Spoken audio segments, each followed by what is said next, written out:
The following is a project of our nonprofit newsroom. Support Midcoast Morning and local journalism today at chly.ca/donate. Local news doesn't survive without local support.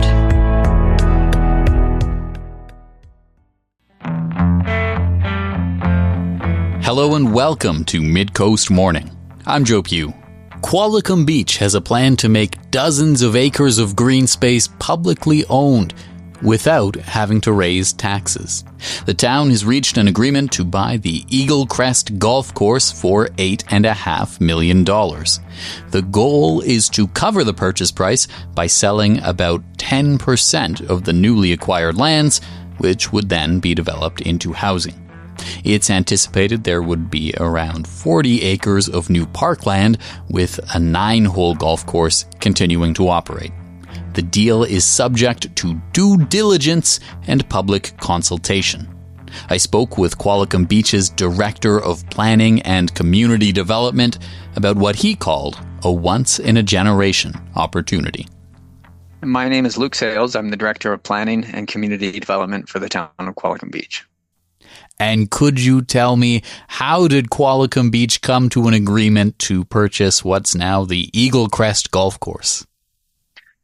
Sure. So for community members that are familiar with the course and sort of the drama that's been unfolding at the course for years, I'll just step back a minute to explain it. So around 20 years ago, this property changed hands, and it's been eyed for development, I would say, pretty continuously since then, recognizing that the value of the lands as for development was significantly higher than the lands for golf purposes. So, the town's been always approached for development proposals, and that's always put a lot of stress on the neighborhood. So fast forwarding to more recent developments. So the owners of the Eaglecrest golf course had reached out to the town and indicated that they would potentially be willing to sell it.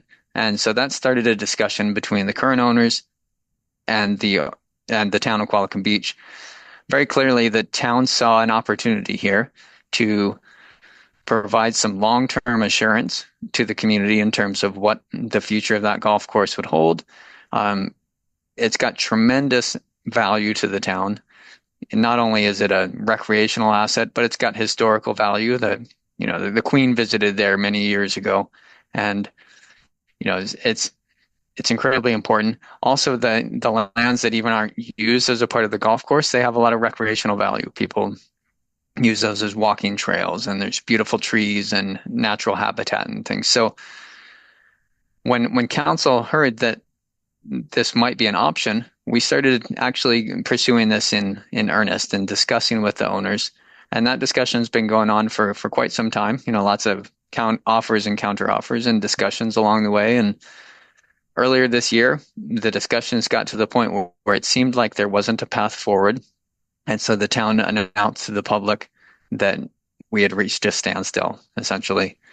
And then the discussion evolved again, and here we are. So now we have a signed purchase contract with the owners that's conditional to public consultation and due diligence. But if everything proceeds, with public support, and after that due diligence, the town could be owning the golf course as of November. What changed between February, when, as you mentioned, it was reported that the negotiations had kind of fallen apart, and now? Well, without getting into the details that, some of the transactional details are confidential, but, like there's timing issues, there's financial issues, there's, land rights, those kinds of things. So the proposal as is currently contemplated is very clean in terms of the town acquiring the land. The owner doesn't retain any development rights or anything like that. The town takes control, and the interesting thing about this acquisition strategy is that it's essentially self-funding.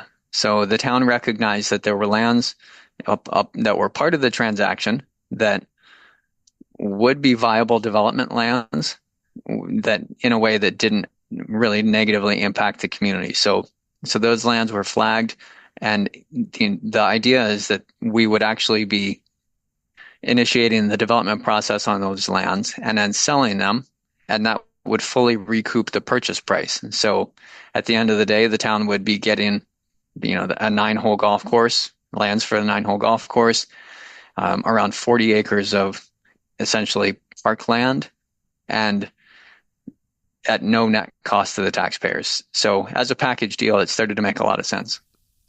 So the plan you've just outlined there, as I understand it, is that you'll be selling off around 10% of the lands in this package to be developed as housing, and the sale of those lands will cover the entire purchase price. Is that a correct understanding?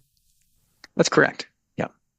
It's subject to consultation, right? So if we have had discussions with the community that there's other things that the Eaglecrest residents would like to see, like some major traffic improvements that the town has never had funding to undertake. It's possible, if further development was supported, we could explore those. It's really an evolving conversation because we don't want to say definitively it's going to be this or that until we talk to the community. But as it looks like right now, yeah, we could develop less than 10% and pay for the whole deal. Do you have, I know it's early days, but is there a vision for what that development could look like? Are we thinking single family homes? Are we thinking apartment complex, rental, ownership? Any details on that front? Yeah, too soon to say, but we are just on the tail of a lot of consultation as part of our official community plan review.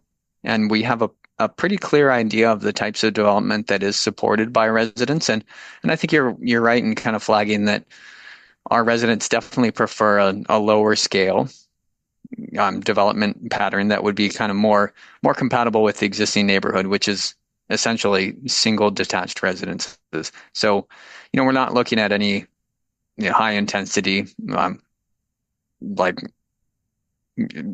towers or anything like that. We're essentially looking at low scale development so that it fits in with the neighborhood. And the plan, as I understand, as you've been describing, is to keep 9 holes of golf running. How will the golf course be run? So there's kind of 2 questions there. Like, one is, what will the course layout be? And I don't know if that's what you were asking, but in answer to that question, we would be looking at bringing in somebody that's more of a specialist to help reorient some of the 9 holes, because the current 9-hole configuration will change. And exactly what the course layout will be is going to evolve. So we will be bringing in a specialist. The second kind of angle to that question would be, how will the golf course run? And basically the town wouldn't be the operator of the golf course. We would be looking to likely lease the whole of the golf course to some operator to actually operate. So that's the approach right now. It hasn't been determined whether it's a for-profit or a non-profit. Those kinds of things will come out as we go through the procurement policy, the process. And I understand there are some covenants on portions of this land, kind of enshrining protection for its use as a golf course. Is that accurate? There are covenants on portions of the land that would prevent any sort of housing development. So yeah, I mean, there are some elements on title that would mean that you couldn't use it for housing even if you wanted to. But fortunately, that's not the plan anyway. But the part of the course that's currently used as the golf course, that doesn't have the same restrictions on it. But we would be looking at continuing that golf course use. And you've talked a little bit about some of the steps this still needs to go through. Could you give me a little bit more information about how members of the public will have the opportunity to give their input? Yeah, good question. Yeah, so public consultation is one of the conditions of the purchase. So council has essentially, in general terms, up until the end of November to determine whether or not this purchase is in the best interest of the community. And the only way to really answer that question is to talk to the community. So we've already reached out to neighborhood associations and local interest holder groups and invited them to schedule meetings individually, so not necessarily giant meetings. We're scheduling some of those meetings in August, and some of them in early September. But then early September, there will also start to be some broader, like larger format meetings, so, maybe more like workshops or open houses and things like that, where we can bring in more people. And we actually have a consultant team that we've hired to really help us think through the details about, how this land could be engaged and how it could be used in a way that is compatible with the neighborhood. And then we can give the public an option to give some feedback on some of those options. So it'll really be quite a collaborative process in September. In August, it's smaller group meetings because we know it's hard to gather a group in August because everyone's out enjoying this beautiful weather. What are some of the things you're hoping to get more clarity on from the public? Is this really about, yes, make this purchase, or don't make this purchase? Or is this make this purchase and this is what we want to happen to the land after?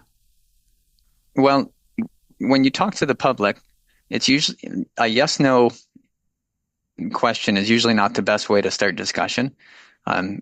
Certainly, it will lead to a yes-no answer when council determines whether or not to proceed. But I think the better question to start discussing with the public is, if this happens, like, what are the benefits? What are the drawbacks? What are the risks to your community? And what would you like to see out of it personally? And I think that's a really productive discussion, because then it can get into what people's values are and kind of get into more creative discussions than simply a binary yes, no, right? We could ask that question in a much simpler way and save a whole lot of time. But like, honestly, the discussion is complex. There's things to work through together. So you ask the question of what the housing should look like. That's not a binary yes or no, right? That's a question of what type of housing is actually going to fit the best with the community. Was there any competition, to your knowledge, or that you're able to speak of, when it came to the option to purchase the property? I'm not aware of any, but at the same time, they would have had no obligation to tell us if there had been some other interested party. Off the top of the conversation, you mentioned that this was something that was really driven in part by people's attachment to the golf course, some of the history of the golf course. Could you maybe just give me a sense of the state of golf in the area of Qualicum Beach, maybe beyond the Eaglecrest course, and what it means to the community? Sure. I mean, there's probably statistics about, the state of golf and how important it is and whether it's increasing or declining. But I think that's less important than the question of what it means to our community, because like golf is very popular with our residents. And also the golf courses are really a community hubs. It's not just a recreational asset. Like, there's weddings there, and there's people meet there for drinks and meals and things like that. So it's really part of the fabric of the neighborhood, right? So it's not simply about a sport, right? When we're looking at an acquisition like this, it's really about acquiring a community hub that also happens to serve a sport. But the sport, the golf, that aspect of this was fundamental to the consideration. Like, this wasn't a case of the city saying there's an opportunity to get more than 100 acres of land at a reasonable price and then, turn it into entirely parkland or use it to develop housing. From listening to you talk, it sounds like key to this was the golf course aspect. Mm-hmm. Yeah, no, very good point. So, golf is kind of integral to the purpose. That's true. We know because the town owns Memorial Golf Course, Qualicum Beach Memorial Golf Course. So this would be the second golf course that the town would acquire. And we know from that course that there's a significant waiting list of people who are looking for, high quality courses in a 9-hole format. So we know that there's demand there, both from people living within the town and also from the surrounding area to enjoy a course like that. So, yeah, I mean, thinking about it from the angle of golf as a sport and and the value of that sport within the town, yes, we also know that that's important. Midcoast Morning is part of our nonprofit newsroom project, supported by listeners like you. Keep this program on the air by funding it today with a monthly sustaining donation at chly.ca/donate. We've got tote bags and shirts if you need an incentive. Qualicum Beach has a plan to purchase a golf course, turn half of it into parkland, and pay for it all with new housing. The town is going to be proceeding with public consultation in the coming months about a deal it's reached to buy the Eaglecrest golf course. The plan is for it to continue operating as a 9-hole course. I've been speaking about that plan with Luke Sales, Qualicum Beach's Director of Planning and Community Development. I also wanted to return back to this idea that you're able to pay for the entire purchase of this. Your hope is just by selling off 10% of it. How come the town is able to do that? Like, how come some other buyer wasn't swooping in and paying substantially more for this? Right. Well, municipalities, like, I would say that their most powerful tool is land use control, right? So no other party could essentially unlock that housing potential that the town is able to unlock and then turn into revenue that we can use to fund it. So essentially no one's in the position where that density could be realized. I think if some other party would come forward, there'd be a lot of concerns that maybe the development that they were proposing wouldn't be in line with community values. And that's the whole purpose of why the town's doing it, is to align the housing with all the stuff we've been consulting on for months, right? So I don't think that any other party would be in a position to unlock the development potential that the town is able to, or B, would have the support of residents and the confidence that we would actually do it in a way that's compatible with the community. Is there any precedent to this in Qualicum Beach that you're aware of making a land purchase along the same model? That's a complicated question. I'm not aware of any where a portion of the land being acquired was used to finance the entire acquisition. But what I would say is that the town has acquired lands in the past and monetize them. So either in subdivisions where the town retained certain portions of it and sold them later, or probably a recent example, a little bit different, but similar in some ways, was that the town purchased a property known as Saltlam Park, currently known as Saltlam Park, the former St. Andrew's Lodge property. And at the time, the town didn't have enough money to do it. And so as a part of that whole acquisition strategy, the town ended up selling enough land in other parts of town to actually recoup all the money from that purchase, and actually even more money from the purchase. And once again, the town was able to do that because of the fact that we can tap into our land use controls and land use authorities to get some value from other lands. So there's no direct comparison to say, yes, we've done this before, definitely works, no problem. But the town has taken that similar approach in the past, where in order to acquire a community asset, we've used lands in a way that's similar to how a developer would use lands. And I also understand that the plan is for around 40 acres of this to become parkland. Same kind of question as I asked about the housing piece. Do we know anything about what that will look like yet? To be determined. We have a number of community meetings set up. Like we are meeting soon with some community groups that are very much ecology focused. And I think that they'll really give us some insights on what that would actually mean to convert unused golf holes into something that's a little bit more of a naturalized area. Is it tree planting? Like, how do the pathways work? Presumably, the alignment would pretty much stay the same because there's golf cart paths through the whole thing. So no reason to tear those up. But what would reforestation look like? What would renaturalization look like? What areas would we want to preserve or not? So it's going to be a live discussion, but I think I think that one in particular is going to be pretty exciting for the community. We've had a number of people jump in and online to say maybe those back holes could be used for frisbee golf. So who knows what the future holds, but it could evolve with community consultation.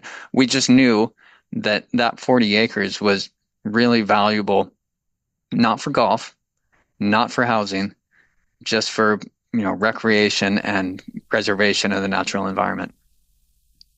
You mentioned a little bit about it there, but have you seen any early reactions pouring in from this news of this plan to purchase the land? Yeah, definitely there's been a pretty wide range of opinions expressed online. Some people are extremely excited, and actually I'd say there's been more excitement than not, but understandably there's people who are concerned about the potential risk that the town would be taking on by acquiring something of this magnitude. Concerns that acquiring this property and spending this money on this project would detract from other community priorities.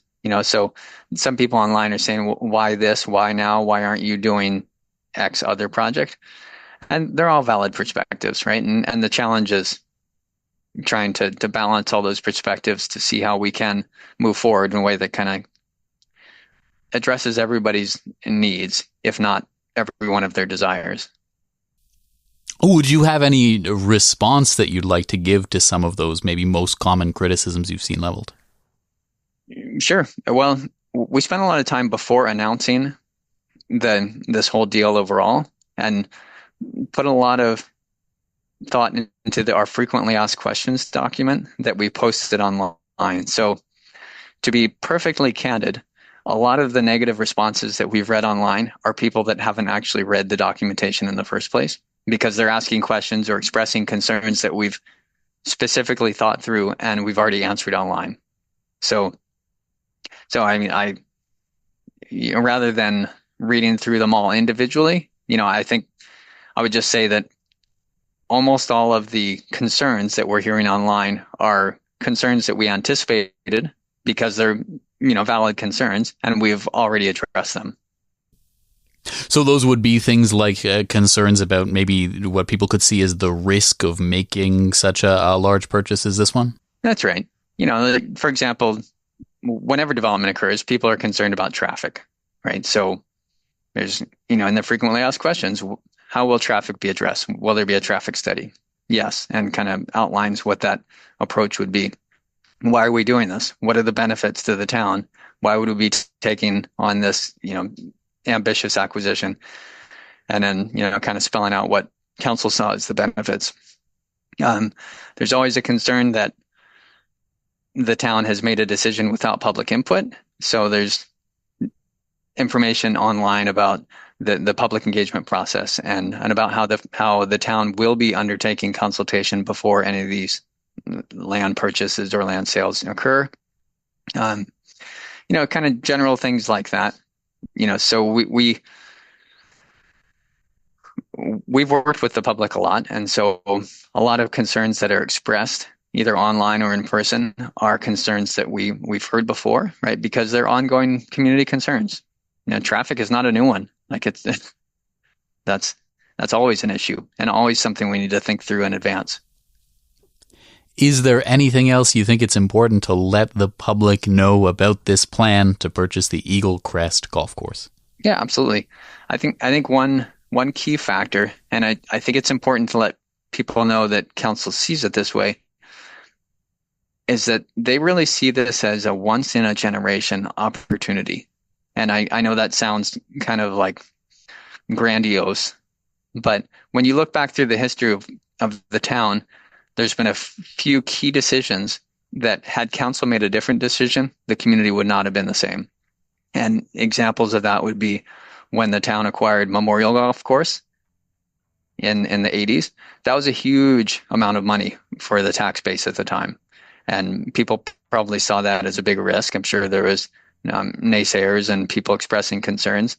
They bought it. The town would not be the same if that land that is now Eaglecrest Golf Course were housing. It would be a very different community. Similarly, when the town acquired the Heritage Forest, almost 20 years later, right? The town acquired that old growth forest right in the heart of the town. Had the town not done that, very different community. So council really sees this as a once in a generation opportunity. We have this chance, and 20 years from now, council is thinking that we don't want to be looking back and saying we missed that chance.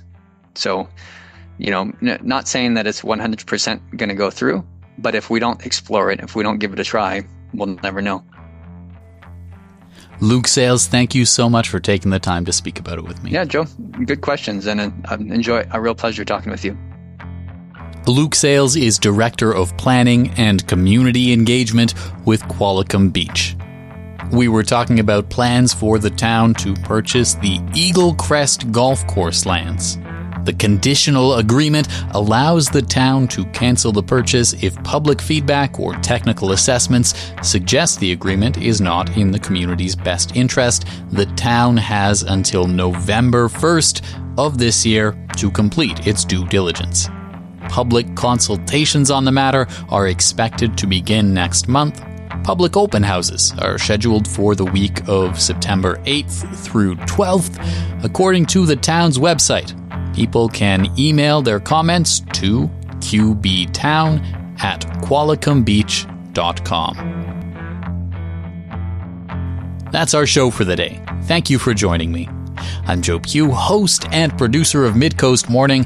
Jesse Woodward is our executive producer, and RB Frew is our technical advisor. You can sign up for CHLY's newsletter at chly.ca/subscribe for updates from our nonprofit newsroom and more. Our theme song is First One by local Nanaimo band Waste Management. If you have a story you'd like us to cover, email us at news@chly.ca. That's all for now. I'll talk to you on another Midcoast Morning. Midcoast Morning would not be possible without the funding of the Community Radio Fund of Canada's Radio Meters program and generous listeners like you. Support our news, current affairs, and arts and cultural programming through our nonprofit newsroom project today by making a monthly sustaining donation at chly.ca/donate. Finally, this program gives thanks to the Snuneymuxw First Nation as we broadcast and podcast from their traditional territory. Thanks for listening.